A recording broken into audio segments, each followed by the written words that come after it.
ഇവരെ ഞാൻ ഇന്റർവ്യൂ ചെയ്തിട്ടുള്ളതാണ്. ഈ ലജ്ജാവതിയൊക്കെ ഇറങ്ങിയപ്പോൾ രണ്ടുപേരും സെപ്പറേറ്റ് ആയിട്ട് ഇന്റർവ്യൂ ചെയ്തിട്ടുണ്ട്. ആ സിനിമയുടെ വിജയത്തിൻ്റെ പിന്നിൽ ആ കുട്ടിയെ ടോർച്ചർ ചെയ്യുന്ന സമയത്ത് നമുക്ക് ഏറ്റവും കൂടുതൽ വേദന തിയേറ്ററിൽ തോന്നി. നമുക്ക് നമ്മുടെ പടത്തിൻ്റെ പാട്ടിൻ്റെ പേര് തന്നെ ഇടുക എന്ന് പറയുന്നത് എന്തുകൊണ്ടെന്ന് ചോദിക്കും പലരും. രാഷ്ട്രീയത്തിൽ ഇറങ്ങി എന്ന് പറയും, സിനിമയിൽ കയറി എന്നാണ് പറയുന്നത്. പാട്ട് വലിയ പ്രശ്നമില്ല, വേറെ എന്തെങ്കിലും പറഞ്ഞ പൊളിറ്റിക്കൽ കറക്റ്റ്. അതുകൊണ്ട് ഇതിലേക്ക് തിരിച്ചു. ഐസ്ക്രീമിൽ ഡ്രഗ് കൊടുത്ത് പെൺകുട്ടികളെ വശീകരിക്കുന്ന രീതിയൊക്കെ ജോണി വാക്കർ അന്നേ ചെയ്തിരിക്കുന്നത്. ഇപ്പോഴാണ് ഇവിടെ പുതിയ കണ്ടുപിടുത്തമായിട്ട് ഈ ക്രൈം ബ്രാഞ്ചൊക്കെ അന്വേഷിച്ച് തുടങ്ങുന്നത്. എപ്പോഴും ഞാൻ ഈ യങ്സ്റ്റേഴ്സിനെ എപ്പോഴും ശ്രദ്ധിക്കാറുണ്ട്, പ്രത്യേകിച്ച് ഗൂഗിളിനൊക്കെ ഞാൻ ഒബ്സർവ് ചെയ്യാറുണ്ടല്ലോ. ഞാൻ പ്രായമുള്ളവർ ശ്രദ്ധിക്കുന്നു. ഇപ്പം DJ-യുടെ കാലമാണ് അല്ലേ, ഇവിടെ അമ്പലപ്പറമ്പിൽ പോലും DJ ആണ്. പെരിന്തൽമണ്ണയിൽ വലിയൊരു ഷോ നടത്തിയത്. അന്ന് ഒറ്റ കണ്ടീഷനുള്ള അവർ പറഞ്ഞുള്ളൂ, പോലീസ് ഓഫീസർ പറഞ്ഞു, ആ ലജ്ജാവതി പാടരുത്. നമ്മളൊരു ദിവസം ഇരുന്ന് നമ്മള് പുതിയ ഫാഷനുകളെ പറ്റി സംസാരിച്ചു പറഞ്ഞിട്ടുണ്ട്. അതെ, ഞാൻ അവന് കുറേ ഉപദേശവും കൊടുത്തു. ഞാൻ അത്ഭുതപ്പെട്ടത് 30 വർഷം മുൻപ് ചെയ്തൊരു പാട്ട് ഇന്ന് ആൾക്കാർ അതിനേക്കാൾ ആവേശത്തിൽ എടുക്കുകയാണ്. ശാന്തമേ രാത്രിയിൽ വാദ്യഘോഷാദികൾ കൊണ്ടുവാ, ഓഹോ കൊണ്ടുവാ. Ultra modern kitchen devices. ഒരു കിച്ചണിൽ വേണ്ട എല്ലാ ലേറ്റസ്റ്റ് ബ്രാൻഡുകളും ഇവിടെയുണ്ട്. ലോകോത്തര ബ്രാൻഡുകൾ, original products, wide range. MyG future. WhatsApp വഴി ഇംഗ്ലീഷ് പഠിക്കാൻ ഇംഗ്ലീഷ് കഫേ ഉള്ളപ്പോൾ ഇംഗ്ലീഷ് ഒരു വിഷയമേ അല്ല. English cafe, we present you the perfect English. WhatsApp now 9633 888 575.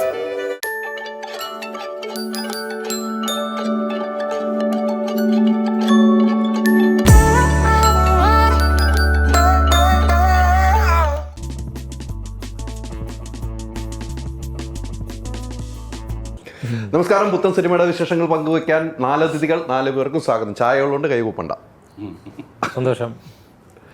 എന്തായാലും ഒരു പുതിയ സിനിമ, എനിക്ക് തോന്നുന്നു നിങ്ങൾ രണ്ടുപേരും കോമ്പോ എന്ന് പറയുന്നത് പ്രേക്ഷകർ ഒത്തിരി കാത്തിരിക്കുകയാണ്. 20 വർഷത്തോളം ആയെന്ന് എനിക്ക് തോന്നുന്നു. ജാസിയും ജയരാജ് സാറും 20 വർഷത്തിന് ശേഷം, 18 വർഷത്തിന് ശേഷം ഒന്നിക്കുകയാണ്. ആ പ്രേക്ഷകർക്ക് ഒത്തിരി പ്രതീക്ഷയാണ് ഈ സിനിമ. ഈ സിനിമ എന്താണ് ജയരാജ് സാർ പറഞ്ഞു വെക്കുന്നത്? ശരിക്കും ഒരു ജാസിയെ വിളിക്കുമ്പോൾ തന്നെ അറിയാമല്ലോ, ഒരു മ്യൂസിക്കൽ ഇപ്പോഴത്തെ യങ്സ്റ്റേഴ്സിനെ നന്നായിട്ട് അവർക്ക് അവരുടെ ഇൻവോൾവ്മെൻറ്റ് മ്യൂസിക്കിലൂടെയാണ് നമുക്ക് ശരിക്കും പുറത്തറിയുന്നത്. അപ്പോൾ ജാസി എല്ലാ കാലത്തും ഒരു ന്യൂ ട്രെൻഡിൻ്റെ ആളാണ്. അപ്പോൾ ഇതിലും ഫോർ ദ പീപ്പിളിന് ശേഷം റെയിൻ കം അഗെയിൻ, പിന്നെ ഒരു മെലഡിയുടെ ഫീലുള്ള അശ്വാരൂഢൻ. ഇപ്പോൾ കുറേ കൂടെ ജാസ് അഡ്വാൻസ്ഡ് ആയിട്ടുള്ളൊരു മ്യൂസിക്കൽ അപ്രോച്ച് ഉണ്ട് ഇതിനകത്ത്. പക്ഷേ ഒരു വെല്ലുവിളി, ഈ യങ്സ്റ്റേഴ്സിനെ ഇഷ്ടപ്പെടുത്തുന്ന പോലെ തന്നെ 1970-കളിലുള്ള ഒരു കഥയുടെ ഒരു മെലഡിയൊക്കെ നിലനിന്നിരുന്നൊരു കാലത്ത് പ്രണയകഥയുടെ ആ ഫീലൂടെ വരുത്തുന്നുണ്ട്. അപ്പോൾ ശരിക്കും പറഞ്ഞാൽ ജാസിക്കൊരു ചലഞ്ചിങ് ആണിത്. അപ്പോൾ ഈ ഒരു കോമ്പിനേഷൻ നമുക്ക് ഉറപ്പായിട്ടും പ്രതീക്ഷിക്കാം. നല്ല പാട്ടുകൾ, 7ഓളം പാട്ടുകളുണ്ട്. 2 കാലം, 2024 ഇപ്പം UK പോകുന്ന കുട്ടികളൊക്കെ പഠിക്കാൻ പോകുന്നതിൻ്റെ ട്രെൻഡാണ് ഉള്ളത്. അപ്പോൾ അങ്ങനെയുള്ള കുട്ടികളുടെ അവരുടെ ജീവിതം, ഇപ്പം ഡേറ്റിങ്ങും ലിവിങ് ടുഗദറും ബ്രേക്കപ്പും ഒക്കെ ഉള്ള ഒരു അന്തരീക്ഷം, അത് ലണ്ടൻ ബ്രിഡ്ജിൻ്റെ പശ്ചാത്തലത്തിൽ പറയുന്നു. അവർ കണ്ടുമുട്ടുന്ന ഒരു കഥാപാത്രത്തിലൂടെ 1970 മൂന്നാറിലെ തൂക്കുപാലത്തിൻ്റെ പരിസരത്തുണ്ടായിരുന്ന പ്രീ ഡിഗ്രിക്ക് പഠിച്ചിരുന്ന കുട്ടികളുടെ ഒരു പ്രണയകാലവും പറയുന്നു. അപ്പോൾ ഈ കോമ്പിനേഷനാണ് അവിടെ ഒരു മൂന്നാറിലെ തൂക്കുപാലവും അവിടുത്തെ ലണ്ടൻ ബ്രിഡ്ജും തമ്മിൽ കണക്ട് ചെയ്യുമ്പോൾ 2 കാലത്തെ 2 തരത്തിലുള്ള പ്രണയകഥയുടെ ഫീല് നമുക്ക് വരും. അത് മ്യൂസിക്കലി ആയിട്ട് പറയുന്നില്ലേ?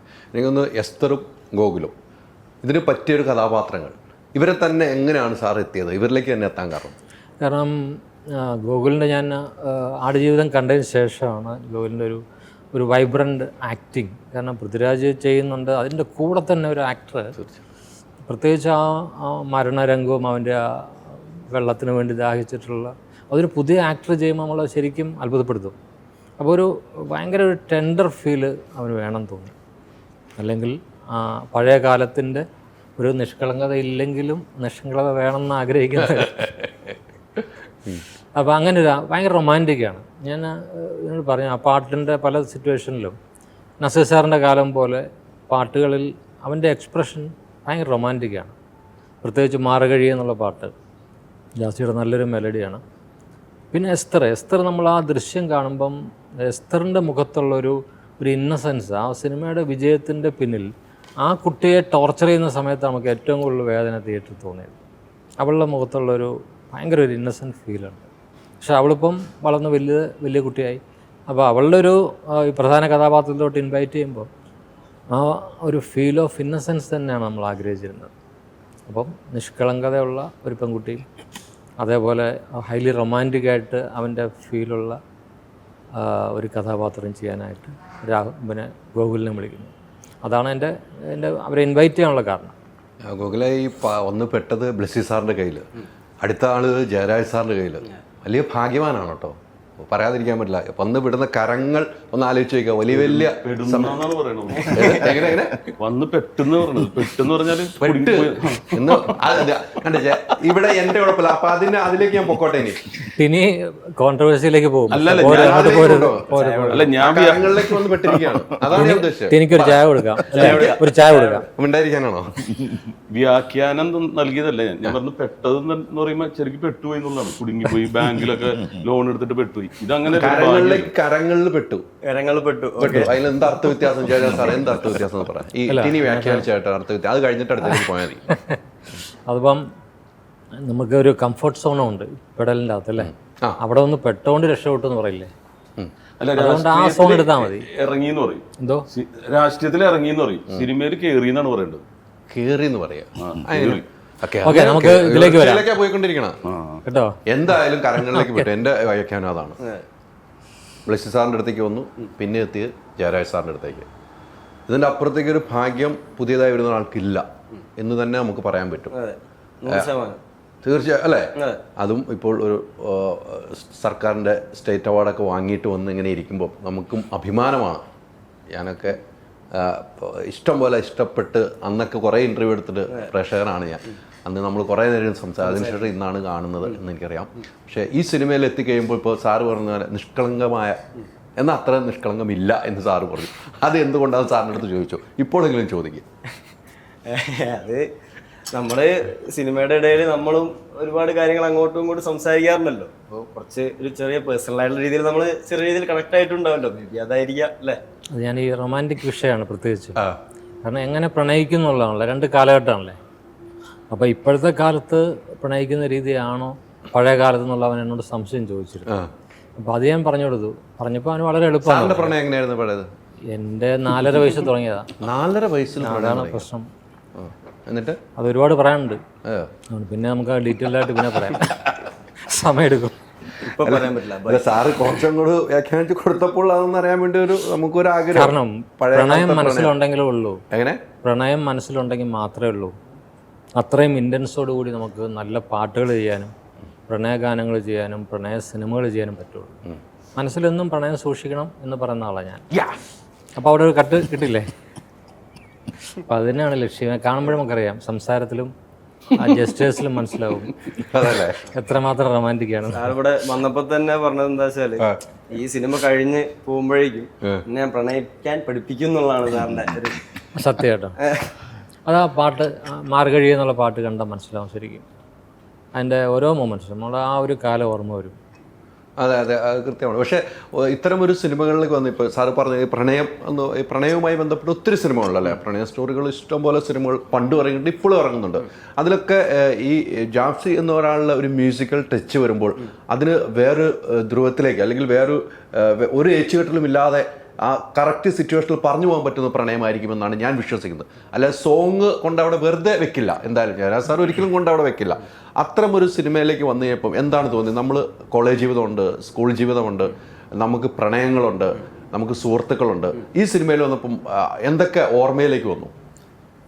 ഫസ്റ്റ് ഓഫ് ഓൾ ഇതൊരു പ്രണയത്തിനെ പറ്റിയിട്ടുള്ള സിനിമയാണ്. അപ്പോൾ എനിക്ക് എൻ്റെതായിട്ടുള്ള ഫെയർ ഷെയർ ഓഫ് പ്രണയങ്ങൾ എല്ലാവർക്കും ഉണ്ടാവില്ല.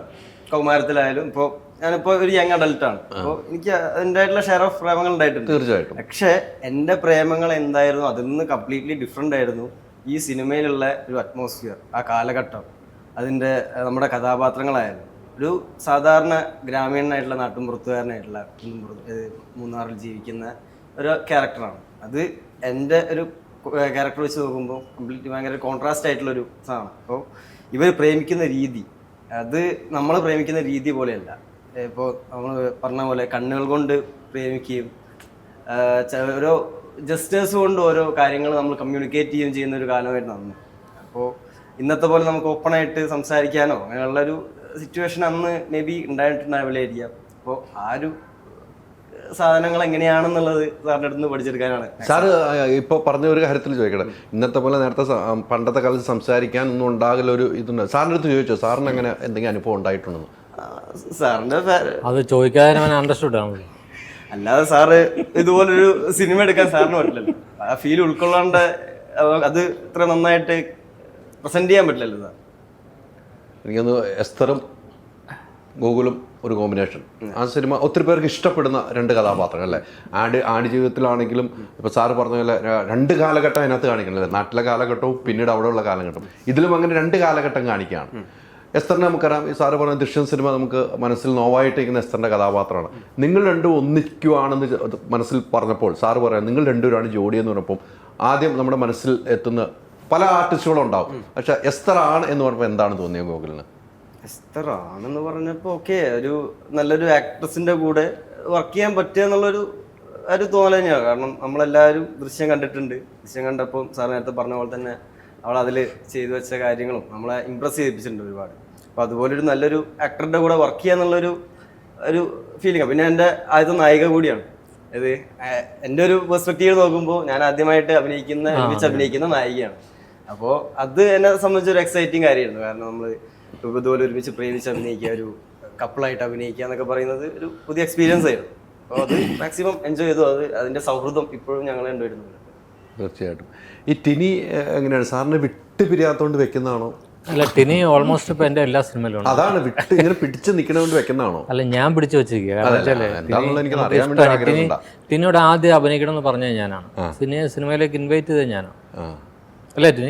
എന്റെ കുറ്റബോധം വല്ലതും ഉണ്ടോ സാറിന്? ഇല്ല, എനിക്ക് അതിന്റെ ഒരു എന്താണ്, ഐ എം പ്രൗഡ്. നല്ല ആക്ടറാണ്. അന്ന് ഞാനൊരു ഏഷ്യാനെറ്റിന്റെ ഒരു ഷോയിലാണ് ടിനിയുടെ ഇമിറ്റേറ്റ് ചെയ്യുന്ന ഒരു ഇതാണ് ഞാൻ കാണുന്നത്. പക്ഷെ അന്ന് എനിക്ക് ആ ടോട്ടാലിറ്റി നമുക്കറിയാമല്ലോ, ഒരു ആക്ടർ എങ്ങനെ ഇത്രയും വെർസറ്റൈലായിട്ട് പുള്ളി മൂവ് ചെയ്യുന്ന കാണുമ്പം എനിക്ക് നല്ല കഥാപാത്രം കൊടുക്കാൻ കഴിഞ്ഞിട്ടില്ല. പക്ഷേ ഈ രണ്ട് സിനിമകളിൽ, ഇതിലും വരാൻ പോകുന്ന പെരുങ്കളിയാട്ടത്തിലും ടിനിയുടെ ഔട്ട്സ്റ്റാൻഡിങ് പെർഫോമൻസാണ്. അതുകൊണ്ട് എനിക്ക് ഒരുപാട് പ്രതീക്ഷയുണ്ട്. എന്നാലും ടിനി ഇനിയും നല്ല ക്യാരക്ടേഴ്സ് ചെയ്യുമെന്ന് എൻ്റെ വിശ്വാസം. അത് പറഞ്ഞ കേട്ടല്ലോ അല്ലേ? കേട്ടോ? പിന്നെ എനിക്ക് ചെവിയില്ലേ കേട്ടോന്ന്. ഫസ്റ്റ് എൻ്റെ അടുത്ത് നമ്പർ മേടിക്കുന്നു, സിനിമയിൽ നിന്ന് ഒരാൾ നമ്പർ മേടിക്കുന്നത് ജയരാജ് സാറാണ്. അപ്പം നമ്മൾ ഇത് സിനിമക്ക് കൊള്ളാവുന്ന ആളാന്ന് ഒരു മനസ്സിൽ തോന്നിയ എനിക്ക് അങ്ങോട്ട് പോയിട്ട് പലയിടത്തും ചോദിക്കാൻ വൈഷമ്യം ഉണ്ടായിരുന്നു. കാരണം പിന്നെ നമ്മളെ കാണുമ്പോൾ ശല്യമായിട്ട് ചോദിക്കും. പക്ഷെ സാറ് ഇങ്ങോട്ട് വന്ന് ചോദിച്ചപ്പോൾ അന്ന് സാറ് ഒരുപാട് മറ്റേ ഏത് പടവും ചെയ്തിട്ടിരിക്കുന്ന ഇവരെ ഞാൻ ഇന്റർവ്യൂ ചെയ്തിട്ടുള്ളതാണ്. ഈ ലജ്ജാവതിയൊക്കെ ഇറങ്ങിയപ്പോൾ രണ്ടുപേരും സെപ്പറേറ്റ് ആയിട്ട് ഇന്റർവ്യൂ ചെയ്തിട്ടുണ്ട്. ഇപ്പോൾ അവരോടൊപ്പം ഇരിക്കാൻ പറ്റുന്നു എന്നുള്ളത് എൻ്റെ ജീവിതത്തിൽ ഞാൻ നോക്കുമ്പോൾ 0 തുടങ്ങിയിട്ട് ഇപ്പോൾ ഇവിടെ എത്തി നിൽക്കുന്നു. ലജ്ജാവതി എന്നൊക്കെ പറയുമ്പോൾ ഒരു എപ്പിസോഡ് തന്നെ ഞാൻ ചെയ്തിട്ടുണ്ട് അതിനെക്കുറിച്ച്, സവാരിഗിരി എന്ന് പറഞ്ഞിട്ട്. അതായിരുന്നു ആ ഫസ്റ്റ് റിയാലിറ്റി ഷോ. അപ്പം അന്ന് തുടങ്ങിയ ചരിത്രം ഇപ്പോൾ ഗോകുൽ എന്ന് പറഞ്ഞാൽ ഇപ്പോൾ വന്നേക്കണത്. ഞാൻ ക്യാരം ബോർഡും ചെസ്സൊക്കെ കളിക്കാറുണ്ട്. ചില പിള്ളേർ വന്നിട്ട് അപ്പം തന്നെ റെഡ് അടിച്ച് നമ്മളെ ഞെട്ടിച്ച പറ്റും, അല്ലെങ്കിൽ ചെക്ക് വെക്കും.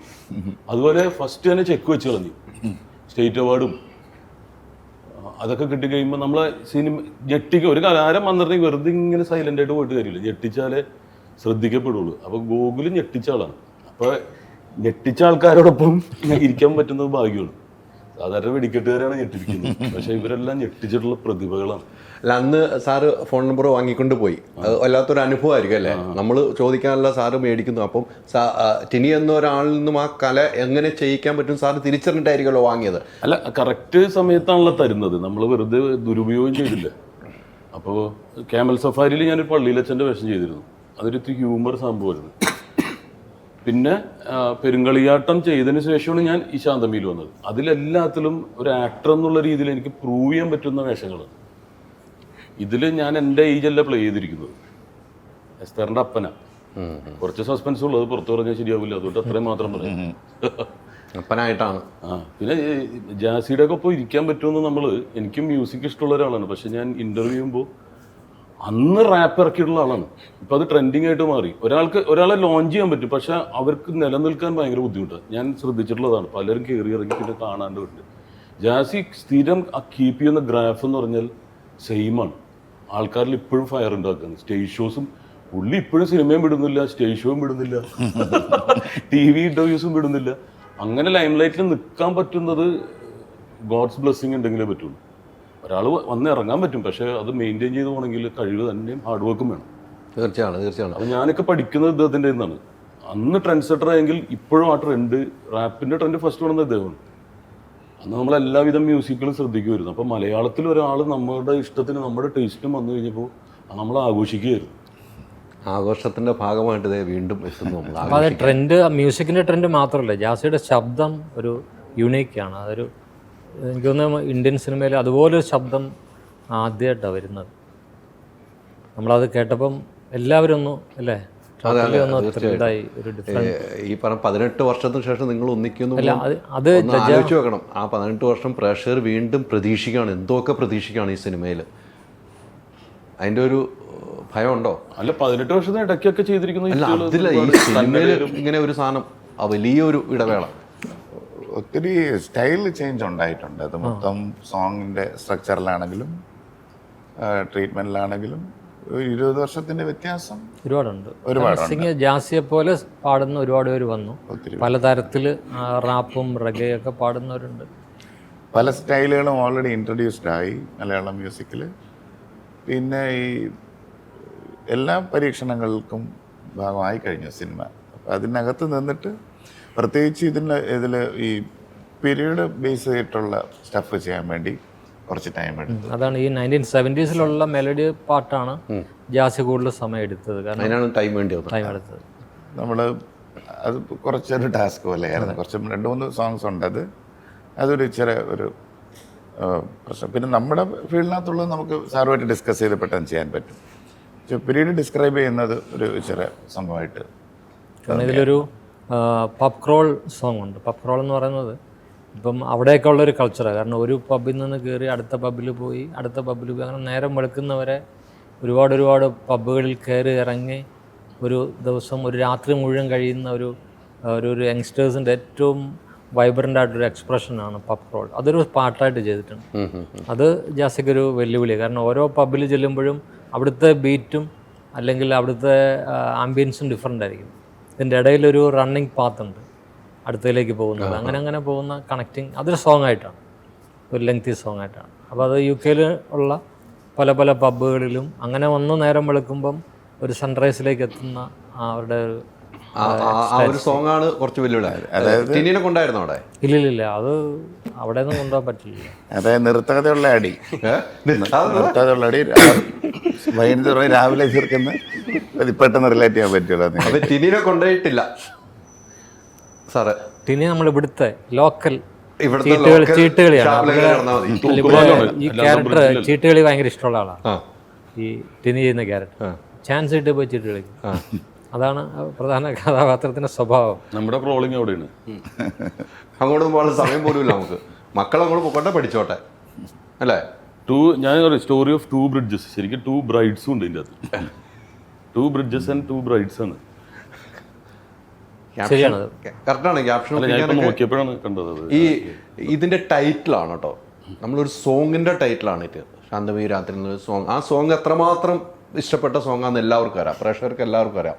അത്തരമൊരു ടൈറ്റിൽ വന്ന് എന്താണെന്ന് ജയരാജ് സാറിനോട് ചോദിച്ചിട്ടുണ്ടോ? അത് തീർച്ചയായിട്ടും ഞങ്ങളെ സംബന്ധിച്ചിടത്തോളം ഭയങ്കര ഒരു നൊസ്റ്റാൾജിക്കാണ്. ഞങ്ങൾ ആ സമയം ഇവാന്യൂസിൽ പഠിക്കുന്നു, ഈ ജോണി വാക്കറിലെ. ആ സമയം ഞങ്ങൾ തിയേറ്ററിൽ എൻജോയ് ചെയ്ത പാട്ടുകളൊന്നാണ്. ആ സമയത്ത് എനിക്ക് തോന്നുന്നു സ്റ്റൈല് ഡിഫൈൻ ചെയ്തൊരു മൂവിയാണ് അത്. ടോട്ടലി ഒരു വ്യത്യസ്തപ്പെട്ട ഒരു എന്താണ്, കോസ്റ്റ്യൂമിലാണെങ്കിലും ഡാൻസ് ആണെങ്കിലും വില്ലൻ്റെ പ്രസൻറ്റേഷനിലാണെങ്കിലും ആ സമയത്ത് ഞങ്ങളെല്ലാം ഒത്തിരി ഇഷ്ടപ്പെട്ട പാട്ടും പടവും. സോങ് പ്രത്യേകിച്ച് SP വെങ്കടേഷ് സാറിൻ്റെ ആ സോങ് ഭയങ്കര ട്രെൻഡിങ് ആയിരുന്നു ആ സമയത്ത്. അതിൻ്റെ ഒരു നൊസ്റ്റാൾജിയ നമ്മുടെ കയ്യിൽ അന്നും ഇന്നും അന്നും ഈ ടൈറ്റിൽ. അതെ അതെ, അത് ഒരു പബ്ബിൽ നിന്ന് ബെറ്റ് വെച്ച് മമ്മൂക്കയുടെ ക്യാരക്ടർ ജഗതിച്ചേട്ടനുമായിട്ട് ബെറ്റ് വെച്ച് മദ്യവെച്ചിട്ട് പുറത്തേക്ക് വന്ന് ആ രാത്രി മുഴുവൻ ആഘോഷിക്കുകയാണ്. അപ്പോൾ അത് പ്രഭുദേവയാണ് എൻ്റെ ഡാൻസ് കമ്പോസ് ചെയ്തിരിക്കുന്നത്. അപ്പോൾ ഈ പാട്ട് നമ്മൾ കൊടുത്തു കഴിഞ്ഞ് മമ്മൂക്ക ഡാൻസ് ചെയ്യാൻ ഇഷ്ടമുണ്ടെങ്കിലും ഈ പ്രഭുദേവ മമ്മൂക്കയുടെ അദ്ദേഹത്തിൻ്റെ കഴിവുകൾ എങ്ങനെ എക്സ്പ്ലോർ ചെയ്യാമെന്നുള്ള വളരെ വ്യക്തമായിട്ട് മനസ്സിലാക്കിയാണ് കമ്പോസ് ചെയ്തിരിക്കുന്നത്. ചെറിയ ചെറിയ മൊമെൻറ്റ്സിലൂടെ അത് എക്സ്പ്ലോർ ചെയ്തു. ഇപ്പം പുതിയൊരു സിനിമയിൽ തുടരുമെന്നുള്ള സിനിമയിൽ ആ പാട്ട് നമ്മൾ വീണ്ടും അത് യൂസ് ചെയ്തപ്പോൾ വീണ്ടും കുറച്ചുകൂടെ അത് എന്തായി ആക്റ്റീവായി. ഇപ്പോഴും ആ യൂത്ത്ഫുൾനെസ് നിൽക്കുകയാണ്. ഞാൻ അത്ഭുതപ്പെട്ടത് 30 വർഷം മുൻപ് ചെയ്തൊരു പാട്ട് ഇന്ന് ആൾക്കാർ അതിനേക്കാൾ ആവേശത്തിൽ എടുക്കുകയാണ്. നമുക്ക് ശാന്തമേ രാത്രി എന്താണെന്ന് വെച്ചാൽ ആ പാട്ട് മാത്രമല്ല, ഈ ഒരു രാത്രിയാണ് ഈ കഥയുടെ പ്രധാനം. അന്നൊരു രാത്രിയിൽ നടക്കാതെ പോയൊരു സ്വപ്നം വീണ്ടും കാലങ്ങൾക്ക് ശേഷം ഈ ഒരു രാത്രി, അതേ രാത്രിയിൽ അത് ഫുൾഫിൽ ആവുമോ ഇല്ലയോ എന്നുള്ളതാണ് സിനിമയുടെ ചോദ്യം, ആ ലവ് സ്റ്റോറിയുടെ അൾട്ടിമേറ്റ്. അപ്പോൾ അത്രയും പ്രാധാന്യമുണ്ട് ഈ പേര്. കുറേ ആലോചിച്ചിട്ടാണ് ഈ പേര് കിട്ടിയത്. കാരണം നമുക്ക് നമ്മുടെ പടത്തിൻ്റെ പാട്ടിൻ്റെ പേര് തന്നെ ഇടുക എന്ന് പറയുന്നത് എന്തുകൊണ്ടെന്ന് ചോദിക്കും പലരും. പക്ഷേ ഈ സിനിമയിൽ ഒരു ക്രിസ്മസ് രാത്രി പാതിരാ കുർബാനയ്ക്ക് എല്ലാവരും പോയി കഴിയുമ്പം ആ മൂന്നാറിലെ തൂക്കുപാലത്തിൻ്റെ അരികിൽ കാത്തു നിന്ന 2 കഥാപാത്രങ്ങളുടെ കഥയാണ് പറയുന്നത്. അപ്പോൾ ആ രാത്രിക്ക് അത്രയും പ്രാധാന്യമുണ്ട്. അല്ല, ഈ ഇപ്പോഴും സാറ് പറഞ്ഞു വരുമ്പോൾ ഈ പാട്ടിൻ്റെ പ്രാധാന്യം എത്രമാത്രം ഉണ്ടെന്ന് നമുക്ക് മനസ്സിലാവുന്നത്. ഈ പാട്ട് ഇപ്പോഴും നമ്മുടെ മനസ്സിലുള്ള പാട്ട് തന്നെയാണ്. ഇത്ര ഒരു പേരിട്ടപ്പോഴും ആ ഒരു ദിവസത്തെ രാത്രിയിലെ ക്രിസ്മസ് രാത്രിയുടെ കഥയാന്ന് പറയും. പക്ഷേ ഇപ്പോഴും ഈ ഇത്തരം പാട്ടുകൾ ഇപ്പോൾ നമ്മൾ ഇത്ര വർഷങ്ങൾക്ക് ശേഷം ഈ പാട്ട് ചർച്ച ചെയ്യുവാണ്. ഇപ്പോൾ ഇറങ്ങുന്ന പാട്ടുകൾ ജാസ്തി ഉൾപ്പെടെയുള്ളവരായിരിക്കും ഇപ്പോൾ ഇറങ്ങുന്ന പാട്ടുകൾ ഇങ്ങനെ ചർച്ചയ്ക്ക് നിൽക്കാതെ പോകുന്നുണ്ട്. പാട്ടുകൾ വരുന്നു, നമ്മൾ മറന്നു പോകുന്നു. പണ്ടത്തെ പോലെ നമ്മുടെ ഹൃദയത്തിൽ ആഴത്തിൽ തറയ്ക്കുന്നില്ല പല പാട്ടുകളും. അത്തരമൊരു പ്രവണത ഈ മലയാള സിനിമയിൽ പാട്ടുകൾ വരുന്നുണ്ട്. ജാസിയുടെ ഒരു കാഴ്ചപ്പാടിൽ എങ്ങനെയാണ്? എനിക്ക് സോങ് ഒരു സീസണലായിട്ട് എപ്പോഴും ഫീൽ ചെയ്തിട്ടുണ്ട്. ഒരു സീസണിൽ നിന്ന് അതിപ്പോൾ ഞങ്ങൾ പെർഫോം ചെയ്യുന്നതുകൊണ്ട് ഞങ്ങൾക്കൊരു സീസണിലെ പാട്ടുകളെന്ന് നമുക്ക് പറയാൻ പറ്റും. അത് അല്ലാതെ ഇല്ലാതില്ല. പക്ഷെ പാട്ടുകൾ ഒരു ഇൻഫ്ലുവൻസ് ചെയ്യുന്ന പാട്ടുകൾ ഒത്തിരി വരാറുണ്ട്. പഴയതിനെക്കാട്ടിലും എനിക്ക് തോന്നാറുണ്ട് ഇൻഫ്ലുവൻസ് ചെയ്യാറുണ്ട്. അതുപോലെ ലോങ് ലാസ്റ്റിംഗ് ആണോ എന്ന് ചോദിച്ചാൽ അത് ഡിപ്പെൻസ് ആണ്. കാര്യം നമുക്കിപ്പോൾ ഒത്തിരി സംഭവങ്ങൾ വീണ്ടും നമുക്ക് കാണാനുള്ള ഇതുണ്ട്. പെട്ടെന്ന് ഓപ്ഷൻസ് ഉണ്ട്. ഇപ്പോൾ തന്നെ തായ്ലൻഡിലെ പാട്ട് ഇപ്പോഴും ഹിറ്റാണ്. ഗാനവിളക്കൊക്കെ പാടും തായ്ലൻഡിലെ പാട്ടാണ്. അപ്പം അങ്ങനത്തെ ഒരു സംഭവം എല്ലാവർക്കും ഇഷ്ടപ്പെട്ടത് കാരണമുള്ള ലിമിറ്റേഷൻ പെട്ടെന്ന് ഫ്ലറപ്പ് ചെയ്ത് ഭയങ്കര ലെവലിലേക്ക് പോകും. പിന്നെ പെട്ടെന്ന് അടുത്ത പാട്ട് വരുമ്പോഴേക്കും അതിലേക്ക് മാറുന്നു. അതിൻ്റെ സ്പാനും നമുക്ക് കുറഞ്ഞത് എന്താണെന്ന് വെച്ചാൽ നമ്പർ ഓഫ് ഫിലിംസ്, അത്രയധികം സിനിമകൾ ഇറങ്ങുന്നു. എല്ലാം ഡിഫറെൻ്റാണ്. കുട്ടികളൊക്കെ നല്ല മിടുക്കരാണ്. അവർ ആ ഒരു പാട്ടിൻ്റെ കാര്യത്തിലും പാടുന്ന കാര്യത്തിലൊക്കെ ഭയങ്കര ഒന്നിനൊന്നും മെച്ചമാണ്. അല്ലെ, എത്ര നല്ല സിംഗേഴ്സ് ഉണ്ട്. അന്ന് ജാസി വരുമ്പോൾ ജാസി മാത്രമാണെങ്കിൽ ഇപ്പോൾ എത്ര പേരുണ്ട്. അതെ അതെ, ഇപ്പം ആളുകൾ ടിനിയരെ അതിലേക്ക് ഇറങ്ങിയില്ലേ? ടിനി പാടും. ടിനി ഏത് ഭാഷ പാടുന്നത്? ഇംഗ്ലീഷൊന്നുമില്ല, വേറെ ഏതാണ്? ഇനി വരേന്ന് പറയുമ്പോ ഞാൻ അത്രയും ലോക്കലാണെന്നുള്ളതാണ്. അങ്ങനെയല്ല, ടിനി ഇപ്പൊ അതിലേക്ക് അഭിനയത്തിൽ നിന്ന് മാറിയിട്ട് റാപ്പിലേക്ക് ഇറങ്ങിയില്ലേ? എനിക്ക് മ്യൂസിക് പണ്ടേ ഇഷ്ടമായിരുന്നു. അല്ല, കുറച്ച് നാളായുള്ളൂ ഇതിലേക്ക് അടുത്ത് വന്നിട്ട്. എത്ര ഷോകൾ ചെയ്തു എന്നറിയോ? അത് വേറെ ഷോ കാണാൻ പോയിട്ടുണ്ട്. അല്ല, പാട്ട് വലിയ പ്രശ്നമില്ല. വേറെ എന്തെങ്കിലും പറഞ്ഞ പൊളിറ്റിക്കൽ കറക്റ്റ്, അതുകൊണ്ട് ഇതിലേക്ക് തിരിച്ചു. അവിടെ കാര്യങ്ങളുണ്ട് എനിക്ക് ഒന്ന് ആലോചിച്ച് നോക്കിയേ. പക്ഷെ ടിനി ഒരു എനർജിയാണ്. ശരിക്കും സ്റ്റേജിനൊരു എനർജി വേണം. നമ്മളെപ്പോഴും സ്റ്റേജ് ഷോയിൽ ടിനി എപ്പോഴും ഔട്ട്സ്റ്റാൻഡിങ് ആണ്, ഞാൻ കണ്ടിട്ടുണ്ട്. അല്ല, ഇപ്പോൾ ഞാൻ കുറേ ഷോ ഇവിടെ എറണാകുളത്തൊക്കെ പല ഷോയും നടത്തിയിട്ടുണ്ട്, ടിനി എടുത്തിട്ടുണ്ട്. അപ്പോൾ സാറ് പറഞ്ഞത് ഇപ്പം അന്ന് ജാസി ഉണ്ടെങ്കിൽ ഇപ്പോൾ ഒത്തിരി ആളുകൾ വന്നു തുടങ്ങിയിട്ടുണ്ട്. ടിനിക്ക് പണ്ട് തൊട്ട് മ്യൂസിക്കിലാണ് താല്പര്യമെങ്കിലും അല്ല, ജാസി വരുമ്പോൾ ഒരിക്കലും ഒരാൾക്ക് എൻ്റർ ചെയ്യാൻ പറ്റാത്തൊരു സമയത്ത് വന്നേക്കുന്നത്. ഇപ്പം ഞാൻ കുറേ നിമിത്തങ്ങളല്ലെങ്കിൽ ഈ ശാന്തമീ രാത്രി എന്ന് പറഞ്ഞ ആ പടത്തിൻ്റെ സെലക്ഷൻ ഉണ്ടായിരുന്നു ആ സിനിമയ്ക്ക്. ആ സിനിമക്ക് അതിൽ കോളേജ് സ്റ്റുഡൻസ് ആയിട്ട് അപ്പോൾ സെലക്ട് ചെയ്യാവുന്ന സാറിൻ്റെ അസോസിയേറ്റ് ആണ്, വൈറ്റും വൈറ്റ് നമ്മുടെ ഗാർഡിൻ്റെ ഒക്കെ ഡയറക്ടർ ഹക്കീമ. അപ്പോൾ കോളേജിൽ വരുമ്പോൾ നമ്മുടെ സൂപ്പർ സീനിയേഴ്സ് ആണ് ബാബുരാജ്, അങ്ങനെ ടീം. അവരങ്ങ് സിനിമ അഭിനയിച്ചിട്ടുള്ള അപ്പം ഇന്ന് പുള്ളിയുടെ സുഹൃത്ത് JP സെലക്ട് ചെയ്തിരുന്നു. പുള്ളിനെ കണ്ട് ഭയങ്കര ഒരു 6'3" ഒക്കെ ഉള്ള ആള്, ഭയങ്കര സുന്ദരനായിരുന്നു, മരിച്ചുപോയി. അപ്പോൾ ഇവരെ സെലക്ട് ചെയ്തിട്ട് പിറ്റേ ദിവസം എലൈറ്റിൽ വരാൻ പറഞ്ഞിട്ട് നമുക്കൊന്നും സെലക്ഷൻ കിട്ടിയിട്ടില്ല. അപ്പോൾ ആ പടം ഇറങ്ങാൻ വേണ്ടി ജോണി വാക്കർ ഇറങ്ങാൻ വേണ്ടി കാത്തിരിക്കുകയാണ്. അങ്ങനെ സെലക്ഷൻ അവിടെ ചെന്നിട്ട് പുള്ളിയുടെ നിന്ന് കള്ളും മേടിച്ചു പിടിച്ചിട്ട് പുള്ളിനെ വിട്ടു കളഞ്ഞു. ഞാനത് ബാബുരാന് അടുത്ത് ഞാൻ ചോദിച്ചു, ഓർമ്മയുണ്ട്? എനിക്ക് ഓർമ്മയുണ്ട്. പുള്ളിക്ക് അന്ന് സിനിമ ചിന്ത പോലും ഉണ്ടായിട്ടുണ്ടായിരുന്നില്ല. അപ്പോൾ ഈ സെലക്ട് ചെയ്ത പിള്ളേരെ കാണാൻ വേണ്ടിയിട്ട്, കാരണം അതൊരു ഭാഗ്യമാണ് മമ്മൂക്കയോടൊപ്പം അഭിനയിക്കുന്നത്. അന്ന് കയറി കണ്ടിട്ട് അതിപ്പോൾ കാണിച്ചാലും, ആ ജോണി വാക്കർ എന്ന സിനിമ ഇപ്പോൾ കാണിച്ചാലും ഈ പബ്ബും ഇതൊക്കെ അന്ന് ആ സാമിയുടെ വരവും എല്ലാം ഇപ്പോഴും, അതായത് ഇപ്പോഴാണ് ഇലുമിനാട്ടി എന്നൊക്കെ പറയുന്നത്, പക്ഷെ നമ്മളതിൽ ആ സാറ്റൻ സേവയും മറ്റു ആ ടീമിൻ്റെ ഒക്കെ സാറ് അന്ന് പിക്ചറൈസ് ചെയ്തു. സാറാണ് ഇതിനൊക്കെ പ്രചോദകം ആയതെന്നും എനിക്ക് സംശയം. ഇപ്പൊ അതിന്റെ സെക്കൻഡ് പാർട്ട് ചെയ്താലും ഇപ്പൊ ആ സിനിമ കാണിച്ചാലും അത് റിലീസ് ചെയ്താലും ആൾക്കാർ ഈ ട്രെൻഡിന്റെ ഒപ്പം നിൽക്കും. അതൊരു ഭാഗ്യമാണ്. അപ്പൊ അങ്ങനെ ഞാൻ പെട്ടതല്ല, എൻ്റെ ഭാഗ്യമായിട്ടാണ്. ഇതിൽ പറഞ്ഞില്ല, ഞാൻ പെട്ടതല്ല, ഞാൻ കേറിയതാണ് സാറിൻ്റെ ടീമിൽ. അതുപോലെ തന്നെ ജാസിയുടെ ഒരു സ്റ്റേജിലെ ഒരു പ്രസൻസ് ഭയങ്കര, പ്രത്യേകിച്ചും ലജ്ജാവതിയെ പാടും. ഇപ്പോഴും അവസാനത്തെ പാട്ടായിട്ട് ലജ്ജാവതിയെ പലരും വെക്കുന്നത്. കാരണം അത് പാടിക്കഴിഞ്ഞാൽ പിന്നെ വേറൊരു പാട്ട് അതിൻ്റെ മേലെ വന്ന് ഡാൻസ് ചെയ്യാൻ പറ്റില്ല. അതെ അതെ അതെ അതെ. അല്ല, നമ്മളിപ്പോൾ സ്റ്റേജ് ഷോയിൽ ലിസ്റ്റ് ഇടുമ്പോഴും ലജ്ജാവതി ഒരു ഹൈലൈറ്റ് ആണ്. ആൾക്കാര് ഓൾജൻ സോങ് ആണത്. അതാണ് നമ്മൾ ഇപ്പോഴത്തെ പിള്ളേരും, എൻ്റെ മോൻ ഗിറ്റാറൊക്കെ വായിക്കുന്നതാണ്. അപ്പോൾ അവനൊക്കെ അത് ഭയങ്കരമായിട്ട് ഇഷ്ടമുള്ള പാട്ടാണ്. അതിൻ്റെ കോഡ്സ് വായിക്കാനും ഇതൊക്കെ വായിക്കാനും. അപ്പോൾ അത് വൺസിൻ്റെ മയിലുണ്ടാവുന്ന ഒരു അത്ഭുതമാണ്. അവരോടൊപ്പം സഹകരിക്കാൻ പറ്റും. ഈ ശാന്തിരാത്രിയിൽ 7 പാട്ട്, ആ മാർഗഴി എന്നുള്ള പാട്ട് നമ്മളെ ഹോണ്ടിങ് ആണ്. ഭയങ്കര രസമാണ്. അതെപ്പോഴും നമ്മുടെ മനസ്സിൽ ഇങ്ങനെ ഈ 7 പാട്ട് ചെയ്തിട്ടും മോഡേൺ പാട്ടുകൾ ഒരുപാടുണ്ടായിട്ടും അതിലെ മെലഡിയാണ് ഇപ്പം ഭയങ്കരമായിട്ട് ആൾക്കാർ ഇഷ്ടപ്പെടുന്ന മാർഗഴി എന്നുള്ള പാട്ട്. അത് ജാസ് തന്നെ പാടിയിരിക്കുന്നത്. അത് 2 ലൈൻ നമുക്ക് വേണം തീരാറാകുമ്പോൾ. ഇവരുടെ കൂടെ ഇപ്പം നമ്മൾ ഇപ്പോൾ ഗൂഗിളിൽ ഇരിക്കുന്നുണ്ട്, ഇത്രയും സീനിയർ ആളുകളുടെ അടുത്താണ്. അപ്പോൾ ലൊക്കേഷനും ഒത്തിരി കഥകൾ കേട്ടിട്ടുണ്ടാവും അല്ലേ? ലൊക്കേഷനിൽ നമുക്ക് ഓർമ്മയിൽപ്പെടുത്തുന്ന ഇവരെല്ലാവരും കൂടെ ഇരിക്കുമ്പോൾ ഒത്തിരി കഥകൾ പറഞ്ഞിട്ടുണ്ടാവും. അവനധികം കഥയായിട്ടില്ല, ഒന്നും മരുഭൂമിയിലായിരുന്നു, ഇത് ഫുൾ ഹൈ റേഞ്ച് ആയിരുന്നു. അതുകൊണ്ട് അത് ഇടപഴകില്ല. മറ്റേത് മൊത്തം മരുഭൂമിയും ഇത് നല്ല പച്ചപ്പുമായിരുന്നു. പച്ച കൂടി പോയി, മഞ്ഞയിൽ നിന്ന് പച്ചയിലേക്കാണ്, മഞ്ഞ കളറിൽ നിന്ന് പച്ച കളറില്ല, ഗ്രേഡ് മാറി. എങ്കിലും ആ ഒരു സിറ്റുവേഷൻ ഉണ്ടല്ലോ ഇവരൊക്കെ ആയിട്ട് ഇരിക്കുമ്പോൾ, അങ്ങനെ മനസ്സിൽ ഓർമ്മ വരുന്ന ഒരു സിറ്റുവേഷൻ ഉണ്ടായിരിക്കും ലൊക്കേഷനിൽ വെറുതെ ഇരിക്കുമ്പോൾ. ജയരാജ് സാർ പറഞ്ഞാണെങ്കിൽ ടിനി പറഞ്ഞാണെങ്കിൽ ഒരു സംഭവം ഒന്ന് ഓർമ്മയിൽ എടുക്കുകയാണെങ്കിൽ നമ്മൾ ഇതുപോലെ എല്ലാവരുടെ കൂടി നമ്മളിങ്ങനെ ഓരോ സമയങ്ങളിൽ ഇരുന്ന് ഒരു ദിവസം ടിനിച്ചാറ് നമ്മളൊരു ദിവസം ഇരുന്ന് നമ്മള് പുതിയ ഫാഷനുകളെ പറ്റി സംസാരിച്ചവരുണ്ട്. അതെ, ഞാൻ അവന് കുറെ ഉപദേശവും കൊടുത്തിട്ടുണ്ട്. അതിനുശേഷമാണ് ഇങ്ങനെയൊക്കെ ഒരു അപ്ഡേഷൻ 2.0 ടിന്നിയുടെ ഉപദേശമാണ്. അല്ല, അവന്റെ മുഖത്തൊരു ഓറയുണ്ട്, ഒരു ലൈറ്റ് ഉണ്ട്, അത് കളയരുതെന്ന് ഞാൻ പറഞ്ഞു. അല്ലെ, കാണുമ്പോൾ ഒരു തെളിച്ചം. ഭയങ്കര റൊമാൻറ്റിക് ആണ് അവന്റെ എക്സ്പ്രഷൻസ്. പിന്നെ സാറിന്റെ അടുത്താണെങ്കിലും ജാസ്തിനെ നമ്മൾ സെറ്റിൽ നിന്ന് കണ്ടിട്ടില്ല. സാറിന്റെ അടുത്താണെങ്കിലും സാറ് എങ്ങനെയാണ് ഈ സിനിമ എന്നുള്ള സംഭവങ്ങൾ ഇൻസ്പയർ ആയത്, സിനിമയിലേക്ക് ഞാൻ എന്തുകൊണ്ടാണ് ഒരു ഡയറക്റ്റ് ചെയ്യണം, ഞാൻ എന്തുകൊണ്ട് സിനിമ ചെയ്യണം എന്നൊക്കെയുള്ള ഒരു ഇൻസ്പിറേഷന്റെ ഒരുപാട് കഥകൾ സാറ് പറഞ്ഞിട്ടുണ്ട്. അതുപോലെ കുറെ ക്ലാസിക്കുകൾ കണ്ടത്, ചെറുപ്പത്തിൽ കുറെ ക്ലാസിക്കുകൾ കണ്ടിട്ട് ഇൻസ്പയർ ആയത്, അങ്ങനെ ഒരുപാട് കഥകൾ സാറിന്റെ കയ്യിൽ നിന്ന് കിട്ടിയിട്ടുണ്ട്. അപ്പൊ അതൊക്കെ നമ്മൾ ആസ് എൻ ആക്ടർ അല്ലെങ്കിൽ നമ്മൾ അസ്പയറിംഗ് ലേക്ക് വരണം എന്ന് വിചാരിക്കുന്ന ഒരാളെ സംബന്ധിച്ച് നിൽക്കുമ്പോൾ ഇൻസ്പയറിംഗ് ആണ്. ഈ ഷൂട്ടിന് കുറച്ച് മുൻപ് ഇവന്റെ ഒരു ഇൻവോൾവ്മെന്റ്, ഞാൻ മിക്കവാറും ഷൂട്ടിന് 2 ദിവസം മുമ്പ് ചെല്ലുള്ളൂ, ലൊക്കേഷനിലൊക്കെ എന്നിട്ട് അങ്ങനെയുള്ളൂ. പക്ഷേ ഇവൻ ആഴ്ചകൾക്ക് മുമ്പേ അവിടെ എത്തി. കാരണം അവൻ ആ സ്ലാങ് ഒക്കെ കറക്റ്റ് ആവണം എന്ന് പറഞ്ഞു. കാരണം അവിടെ ഇടുക്കി ഭാഷയാണല്ലോ, അപ്പോൾ അത് കുറച്ചുകൂടെ, അല്ലെങ്കിൽ മൂന്നാർ ഭാഷയുടെ ഒരു ഹൈ റേഞ്ചിൻ്റെ സ്വഭാവം വേണം.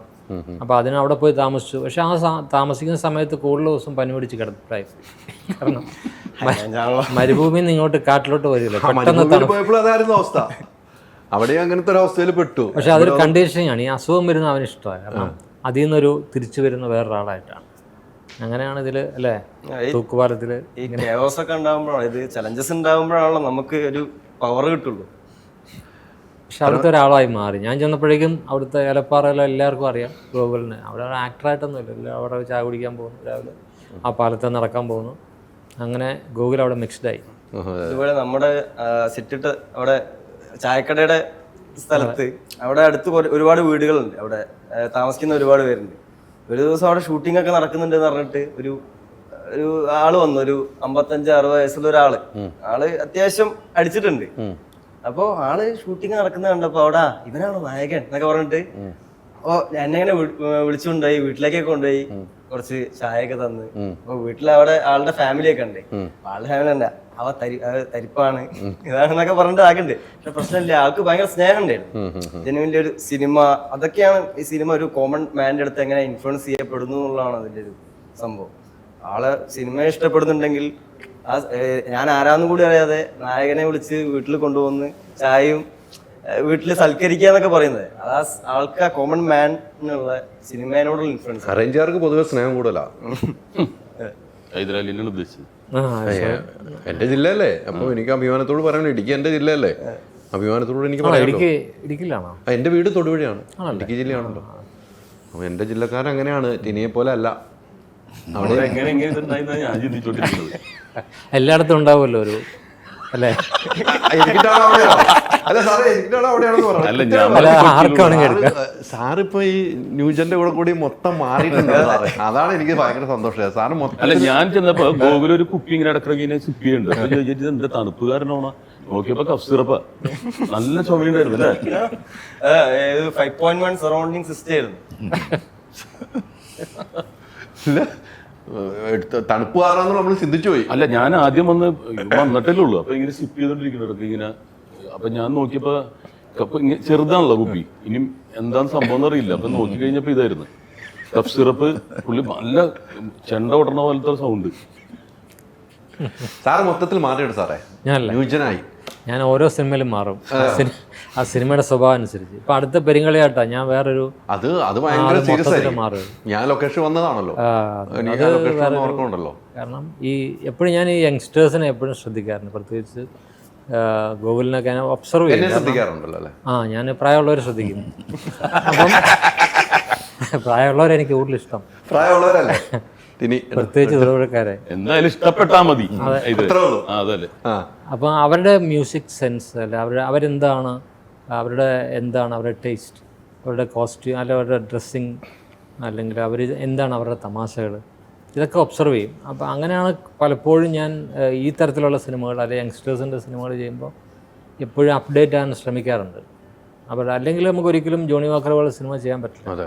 കാരണം ഇന്നും അതിൻ്റെ ഫാഷൻ, നമ്മുടെ ആ കീറിയ ജീൻസും കാതിൽ അതൊക്കെ എല്ലാം നമ്മൾ എത്ര 30 വർഷം മുൻപ് അത് കൺസീവ് ചെയ്യുമ്പം ഒരു എങ്ങനെ വരാം എന്നുള്ളൊരു ടേസ്റ്റ്. എനിക്മയുടെ മ്യൂസിക് ഒക്കെ ഇല്ലേ? എനിക്മ, യെസ്. അതിപ്പോഴും നമുക്ക് ഭയങ്കര ഈ ഇലുമിനാറ്റി എന്നുള്ള വേർഡാണ് ഇപ്പോൾ യൂസ് ചെയ്തത്. നമ്മളതിൻ്റെ എക്സ്പ്രഷൻ നമ്മൾ നേരത്തെ യൂസ് ചെയ്തത് ഓൾറെഡി ഡ്രഗുമായിട്ട് കണക്ട് ചെയ്ത് യൂസ് ചെയ്തു. പിന്നെ ഐസ്ക്രീമിൽ ഡ്രഗ് കൊടുത്ത് പെൺകുട്ടികളെ വശീകരിക്കുന്ന രീതിയൊക്കെ ജോണി വാക്കർ അന്നാണ് ചെയ്തിരിക്കുന്നത്. ഇപ്പോഴാണ് ഇവിടെ പുതിയ കണ്ടുപിടുത്തമായിട്ട് ഈ ക്രൈം ബ്രാഞ്ചൊക്കെ അന്വേഷിച്ച് തുടങ്ങുന്നത്. ഇത് എത്ര മുമ്പ് നമ്മൾ കൊടുത്തിട്ടുണ്ട്. അല്ല, അന്നത്തെ സംഭവത്തിൽ നിന്നും ആളുകൾ ഇന്നിപ്പോൾ പറയുകയാണെന്ന് വെച്ചാൽ സിനിമ കണ്ട ആളുകൾ അതിലേക്ക് മാറുന്നതാണ്. അന്ന് നമ്മൾ കണ്ടുവച്ച സിനിമയാണ് അതൊക്കെ. ആ സിനിമയൊക്കെ അന്ന് സൂപ്പർ ഹിറ്റുകളാണ്. ഇന്ന് സിനിമ വരുമ്പോൾ ഇപ്പോൾ സാർ ക്രൈം ബ്രാഞ്ച് ആ സിനിമയുടെ പുറകെ ഓടുകയാണ്, ആ പിള്ളേരുടെ പുറകെ ഓടുകയാണ് അല്ലേ? ഒരു ഈ മ്യൂസിക്കിൻ്റെ ചേഞ്ച് ഇല്ലേ, അതിങ്ങനെ നമുക്ക് ശ്രദ്ധിച്ചാൽ ഫാഷൻ ചേഞ്ച് ചെയ്ത് പോകുന്ന പോലെ തന്നെയാണ് മ്യൂസിക്കിൻ്റെ ട്രെൻഡും ചേഞ്ച് ചെയ്ത് പോകുന്നത്. ഒരുപക്ഷെ ജാസിക്കൊക്കെ അറിയാം, നമുക്ക് ഇപ്പം ഡി ജെയുടെ കാലമാണ് അല്ലേ? ഇവിടെ അമ്പലപ്പറമ്പിൽ പോലും ഡി ജെ ആണ്. ഒരു ഭയങ്കര അടിയുള്ള ശബ്ദവും ഡാൻസും, മറ്റു പുറകിലൊക്കെ ഡാൻസ് ചെയ്തുകൊണ്ടിരുന്ന കുട്ടികൾ ഇപ്പം മുഴുവൻ അളവ് കാണും. വലിയ മാറ്റമാണ്. ഞങ്ങൾ ഒരിക്കൽ ഫോർ ദ പീപ്പിൾ ഞങ്ങൾ ഇവിടെ പെരിന്തൽമണ്ണയിൽ വലിയൊരു ഷോ നടത്തിയിരുന്നു. അന്ന് ഒറ്റ കണ്ടീഷനുള്ള അവർ പറഞ്ഞുള്ളൂ, പോലീസ് ഓഫീസർ പറഞ്ഞു ആ ലജ്ജാവതിയെ പാടരുന്നു, ബാക്കി എന്ത് നിങ്ങൾ ചേർക്കാൻ പറഞ്ഞു അല്ലേ?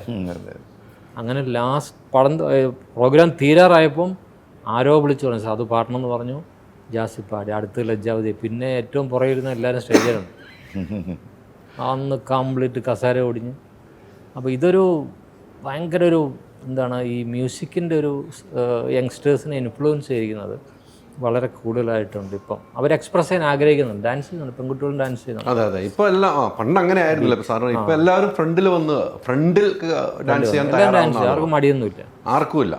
പണ്ട് നമ്മൾ മാത്രം മലയാളികളായിരുന്നു പൊതുവേ ഇങ്ങനെ കസേരയിലിരിക്കുകയുള്ളൂ, ഡാൻസ് അധികം. ബാക്കി എല്ലാ ഭാഷയിലുള്ളവരും നന്നായിട്ട് ഡാൻസ് ചെയ്യും. അവരുടെ എല്ലാ കൾച്ചറിൻ്റെ ഭാഗമായിട്ട് തമിഴിലും നോർത്ത് ഇന്ത്യയിലും എല്ലാം അവരുടെ റിച്വലിൻ്റെ ഭാഗമാണ് ഡാൻസിങ്. നമ്മളൊന്നും ബലം പിടിക്കുകയായിരുന്നു, പക്ഷെ ഇപ്പം മാറിയില്ലായിരുന്നു. സാർ ഇപ്പോൾ പറഞ്ഞാൽ ഈ ജോണി വാക്കർ അന്ന് ഇറങ്ങിയപ്പോൾ നമ്മൾ മോഡേൺ പാൻറ്റുകൾ, കീറിയ പാൻറ്റുകൾ ഇടുന്ന കാലഘട്ടം, കാതിൽ കമ്മലിടുന്ന കാലഘട്ടം, പക്ഷെ അന്നൊന്നും അത് പിന്നീട് ട്രെൻഡായിട്ട് മാറിയിട്ടില്ല. അന്ന് അത് തന്നെ ഉപയോഗിച്ച് പോകുന്നൊരു കാലഘട്ടം, അങ്ങനെ ആളുകൾ മാറിയില്ലായിരുന്നു. ഇപ്പം ആ ഒരു സിനിമ ഇറങ്ങിയാൽ ആ സിനിമയുടെ ഷർട്ട് ഉപയോഗിക്കാൻ തുടങ്ങി, ആ സിനിമയുടെ പാൻറ്റുകൾ ഉപയോഗിക്കാൻ തുടങ്ങി, ആ കോസ്റ്റ്യൂം ഒക്കെ ഇടുന്നുണ്ട്. പണ്ട് അങ്ങനെ ഇല്ലായിരുന്നു. ആ ഒരു ചേഞ്ച് ആ കാലഘട്ടത്തിൽ ഇല്ലാതെ പോയത് അന്നും ഉണ്ട് കേട്ടോ. കാരണം ഫോർ ദ പീപ്പിൾ കഴിഞ്ഞപ്പോൾ ആ ബൈക്കിൽ വരുന്ന 4 പേരുടെ ഡ്രസ്സൊക്കെ അതേപോലെ ആൾക്കാർ ഇടാൻ തുടങ്ങിയിട്ടുണ്ടായിരുന്നു. ബൈക്ക് അന്ന് ഓപ്ഷന് പോയി. ആ ബൈക്ക് അങ്ങനെ ആൾക്കാർ ഇൻട്രസ്റ്റ് തോന്നിയിട്ട് ആ ടൈപ്പ് ഓഫ് ബൈക്കൊക്കെ അവർ വാങ്ങുകയും അതിനോടുള്ളൊരു ഇമോഷൻ ഉണ്ടായിരുന്നു. ട്രെൻഡ് എല്ലാ കാലത്തും ഉണ്ട്. കാരണം ഞാൻ അനുകരിച്ചിട്ടുണ്ട്. നമ്മൾ സിനിമ കണ്ടു നടക്കുന്ന കാലത്ത് ഫിലിം സ്റ്റാർസിൻ്റെ എല്ലാം അന്നത്തെ ട്രെൻഡ് അനുസരിച്ചുള്ള ഡ്രസ്സൊക്കെ ഇടാൻ ശ്രമിച്ചിട്ടുണ്ട്. ബെൽബോട്ടൊക്കെ അങ്ങനെ വന്നാണല്ലോ. ഈ ബോബി സിനിമ കണ്ടപ്പോഴേക്കും ഏറ്റവും കൂടുതൽ ബെല്ലുള്ള ബെൽബോട്ടം പാൻസും ബോബി കോളറായിരുന്നു അന്നത്തെ ഒരു ഷർട്ടിൻ്റെ, കൂളിംഗ് ഗ്ലാസ്സും ഒക്കെ വെച്ചിട്ടുള്ള അന്നത്തെ ഒരു കാലം. അപ്പോൾ അതൊന്നും നമ്മൾ ശ്രദ്ധിക്കും. കുട്ടികൾ എപ്പോഴും ഇപ്പം അതിൻ്റെ സ്പാൻ കുറവെന്ന് മാത്രമേ ഉള്ളൂ. ഒരു അടുത്ത പടം അപ്പോഴേക്കും വന്നു കഴിഞ്ഞു, ഒരു സിനിമ കഴിഞ്ഞ് അടുത്ത പടം വന്നു കഴിഞ്ഞു, അടുത്ത പടങ്ങളിലേക്ക് പോകണം. ഇപ്പം ജാസിയുടെ ഷോ മാത്രം കണ്ടാൽ മതി, ഇപ്പം ട്രെൻഡിങ് ഏതാണെന്നുള്ള കറക്റ്റ് അറിയാൻ പറ്റും. ഇപ്പം നമ്മുടെ എന്താണ് ഈ പബ് ക്രോൾ ആയിരിക്കും അടുത്ത ജാസിയുടെ സ്റ്റേജിൽ പാടാൻ പോകുന്ന ഏറ്റവും ഇമ്പോർട്ടൻറ്റ് സോങ്ങിലൊന്ന്. പക്ഷേ അതോടൊപ്പം തന്നെ ജാസിക്ക് ഇതും പാടാൻ പറ്റും, മാർഗഴിയും. ജാസി മെലഡി പാടുമ്പോൾ ഭയങ്കര രസമാണ്. എല്ലാ മേഖലയിലും ജാസി എന്ന് പറഞ്ഞ കലാകാരൻ വേണമല്ലോ. നമുക്ക് ഇതിൻ്റെ മെലഡി ഒന്ന് കേട്ടാലോ? മാർഗഴിയെ പാടാം അല്ലേ?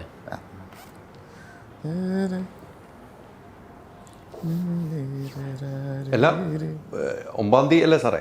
9-ാം തീയതി റിലീസാണ്. കുറേ സിനിമകളിലെ നല്ല വിജയ കാലഘട്ടമാണ്. അതാണ് ഏറ്റവും സിനിമകളും ആൾക്കാർ അക്സെപ്റ്റ് ചെയ്യുന്നുണ്ട്. ജനുവരി 8 നോക്കിയാൽ ഹിറ്റുകളും സൂപ്പർ ഹിറ്റുകളും ഉള്ള സിനിമയാണ് വന്നുകൊണ്ടിരിക്കുന്നത്. അല്ല, കാലമാണ്. ആ സിനിമകൾ ആളുകൾ ഏറ്റുന്നു. ഇപ്പം തന്നെ ഏറ്റവും പ്രധാനമായ തുടരും സിനിമ നമ്മൾ പ്രേക്ഷകർ ഇരു കൈ നീട്ടി എത്രമാത്രം കണ്ടാലും മതി വരുന്നില്ല. പഴയ ലാലേട്ടനെ തിരിച്ചു വന്നു. സാറ് നേരത്തെ പേഴ്സണലായിട്ട് സംസാരിച്ച വില്ലൻ ഇല്ലായിരുന്നെങ്കിൽ, ആ വില്ലൻ വളരെ ഇമ്പോർട്ടൻ്റ്. കാരണം കാസ്റ്റിംഗ് എന്ന് പറയുന്നത് ഏറ്റവും ഇമ്പോർട്ടൻ്റ് ആയിട്ടുള്ള കാര്യമാണ് സിനിമയിലെ. അപ്പോൾ ഒരു പുതുമുഖമാണ് വന്നത്. ആ പുതുമുഖം ആ സിനിമയിൽ അതിൻ്റെ സക്സസ്സിന് ഏറ്റവും വലിയൊരു ഭാഗമായി മാറുന്നു. അതെപ്പോഴും നമ്മൾ ആ നോവൽറ്റി എന്ന് പറയുന്ന എലമെൻറ്റ് ഭയങ്കര ഇമ്പോർട്ടൻ്റാണ്. പണ്ടൊന്നും അങ്ങനെ അല്ലായിരുന്നു. ഇവിടെ ഉള്ള ആളുകൾ വെക്കുന്ന ഒരു കാലഘട്ടമായിരുന്നു.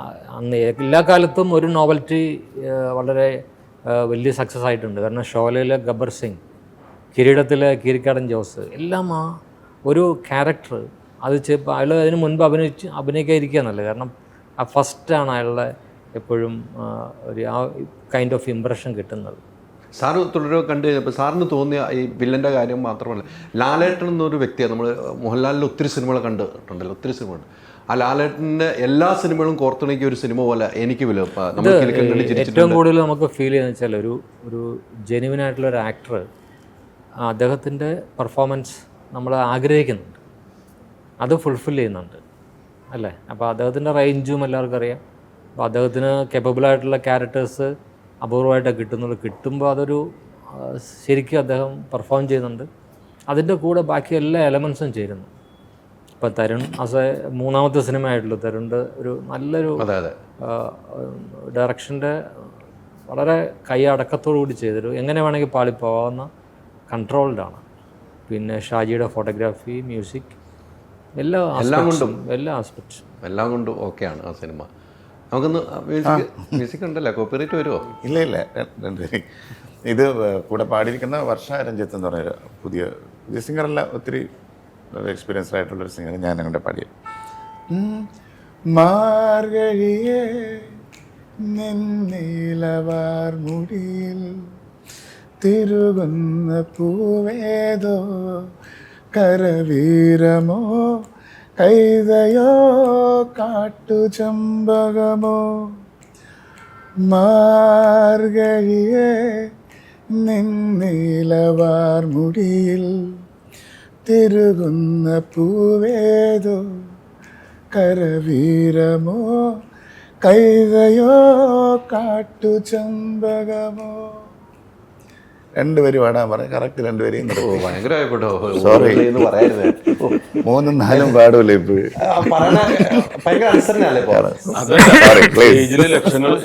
ലക്ഷങ്ങൾ മേടിക്കുന്നതാ. അടുത്തത് ഫീമെയിലിന്റെ പോർഷനാണ്. അതുകൊണ്ട് മെയിലിന്റെ ഒരു പാട്ടിനകത്ത് വേറെ ഉണ്ടല്ലോ. നമ്മള് പറഞ്ഞ UK പബ്ബിൽ നിന്ന് പോകുന്ന പബ്ക്രോൾ. പക്ഷെ ആക്ച്വലി അതൊരു നമ്മുടെ ഒരു ബാൻഡാണ്. ഞങ്ങളുടെ ഒരു ബാൻഡ് സ്പീഡ് സന്യാസിൻ എന്ന് പറയുന്ന ഒരു ബാൻഡുണ്ട് ഞങ്ങളുടെ. അവരുടെ ഒരു പുതിയൊരു EDM ബാൻഡാണ്. അവർ പെർഫോം ചെയ്തിട്ടുണ്ട് ഞങ്ങളുടെ കൂടെ. അത് ഒരു സീക്വൻസ് ആണ് അതിൽ. ഇപ്പം ആക്ച്വലി നമുക്ക് ഞങ്ങൾ യൂസ് ചെയ്യാത്ത ഈ K-pop ഒക്കെയാണ്, കൊറിയൻ പോപ്പൊക്കെയാണ് ഞങ്ങൾ യൂസ് ചെയ്യാത്ത സാധനങ്ങൾ. അതിൻ്റെ ഒരു 1-2 എലമെൻറ്റ്സ് ഒക്കെ അതിനകത്തുണ്ട്. അപ്പം ആക്ച്വലി ആ ബാൻഡ് നമുക്ക് വേണ്ടി പെർഫോം ചെയ്യും താമസിയാണ്. ആ സമയത്ത് ഞാൻ എന്തായാലും ഷെയർ ചെയ്യാം. അല്ലേ? അപ്പം ഷെയർ ചെയ്യുമല്ലോ അല്ലേ? എങ്കിലും ഒരു നല്ലൊരു നമുക്ക് ആ ശാന്തമീ രാത്രിയിൽ ഒരു 2 ലൈൻ കേൾക്കാം. ശാന്തമീ രാത്രി. അപ്പോൾ ആ സിനിമയ്ക്ക് ഈ പേരും അതാണല്ലോ, ആ പാട്ട് നമുക്ക് മനസ്സിൽ നിന്ന് പോകാൻ പറ്റും. തീർച്ചയായിട്ടും സാറിൻ്റെ പെർമിഷൻ ഉണ്ടെങ്കിലേ ഞാൻ പാടും. സാറിൻ്റെ പാട്ടാണ് അത്. ശാന്തമീ സാറെ കോപ്പിറൈറ്റ് കൊടുക്കല്ലോ പ്ലീസ്, റൈറ്റ്സ് കൊടുത്തേക്കാം. ശാന്തമീ രാത്രിയിൽ സാറോട് പാടണം കൂടെ. ടിനിയും പാടും, ശാന്തമീ രാത്രിയിൽ എല്ലാവരും പാടും, സാറും പാടും. ശാന്തമീ രാത്രിയിൽ വാദ്യഘോഷാദികൾ കൊണ്ടുവാ, ഓ കൊണ്ടുവാ. ശാന്തമീ രാത്രിയിൽ വാദ്യഘോഷാദികൾ കൊണ്ടുവാ, ഓ കൊണ്ടുവാ. കൊമ്പട് ജുംത ജുംത ജുംത ജുംത കുറുങ്കുഴൽ കൊട് ജുംത ജുംത ജുംത തപ്പെട് തകിൽ പുറം കൊട്. നഗരതീരങ്ങളിൽ ലഹരിയിൽ കുതിരവേ, ശാന്തമേ രാത്രിയിൽ വാദ്യഘോഷാദികൾ കൊണ്ടുവാ, ഓ കൊണ്ടുവാ. ഇതിന് കുഴപ്പമെന്ന് വെച്ചാൽ പാടിയാൽ അറിയാ ഡാൻസ് ചെയ്തു പോകും. ഞാൻ ഒരു വിധത്തിൽ പിടിച്ചെന്നാ പക്ഷെ എന്തായാലും സൂപ്പർ സിനിമയായിട്ട് സാറേ, സാറിൻ്റെ കൈകളിൽ എത്തുന്നതെല്ലാം സൂപ്പർ ആവുന്നുണ്ട്. അതുപോലെ ഇതും സൂപ്പർ ആവണം. നല്ല 2 പേരെ നായകനാക്കി ഗോകുലിനെ കൊണ്ടുവരിക്കുന്നു. ഗോകുലെ, ഇതും ഒരു വലിയ സിനിമയായി മാറുമെന്ന് നമുക്ക് പ്രതീക്ഷിക്കാം. ഈ സിനിമയുടെ പേര് പോലെ ശാന്തമായി വന്ന് തിയേറ്ററിൽ നിന്നിട്ട് ഗംഭീരമായിട്ട് കൈയടിച്ച് പോകാൻ പറ്റുന്ന ഒരു സിനിമയായി മാറട്ടെ. ഒത്തിരി സന്തോഷം. കൂടെ ഉണ്ടാവും സിനിമയോടൊപ്പം. Thank you. Thank you. Thank you so much.